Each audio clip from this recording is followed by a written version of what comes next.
Hey, what's up, everybody? Welcome back to my channel where we focus on all things faith and career, because despite what the world may try to convince you, those two things go together. And so for today's video, I did a little bit of pre-work, right? This past weekend, I decided to review all of the resume audits that I've completed this year so that I could provide you all with, in this video today, 3 tips to quickly elevate your resume. So if you've been feeling like your resume is just meh, if you've been feeling like your resume is not giving what it needs to give, then let me first encourage you by letting you know that you are not alone. But we're gonna change all of that today.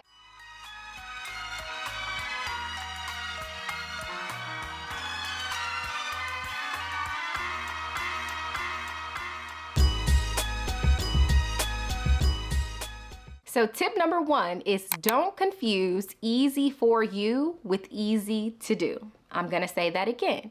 Don't confuse easy for you with easy to do. I get it. I get it. The Lord has given you these gifts and talents, and they come so effortlessly to you that you almost feel like anybody can do it. And I'm here to tell you, they can't. They can't. No, in all seriousness, when I review people's resume, it amazes me how often there are clearly things missing. There are parts of the story that are missing. And it's because they believe the lie that, oh, this is too simple. Everybody knows how to do this. It has no place on my resume. And I'm here to tell you that it does. It does, okay? Tip number 2, don't underestimate the power of a clear brand story. Your resume tells a story whether you are in control of the narrative or not. What do I mean by that? If you throw a bunch of random accolades, random skills to dish out this resume that you are going to randomly send to whatever random position, I am here to let you know you are much more likely to give well-rounded human being than you are specialized professional. People are not often hiring just well-rounded human beings, right? They are hiring people to solve a specific problem for their business. This is why it's very important for you to understand your selling points and convey those clearly. Which leads me right into tip number 3.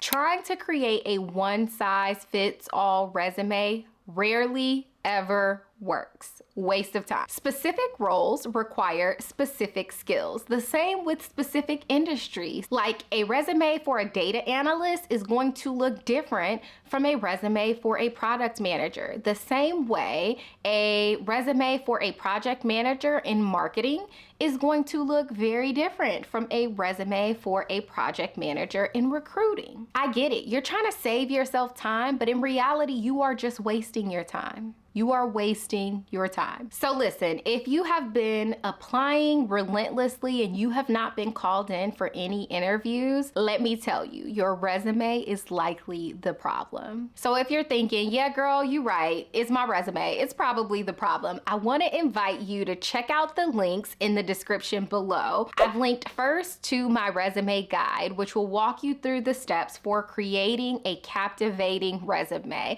I've also linked to a resume audit, because maybe you've tried the DIY route and it's not working, right? Like you've tried to make adjustments based on tips that you've gotten from here and there, and you just need somebody to look at it through a professional lens. I am here to help. All right, so if you found this video helpful, please let me know in the comments and share with a friend who you think might need a little bit of extra sauce on the resume.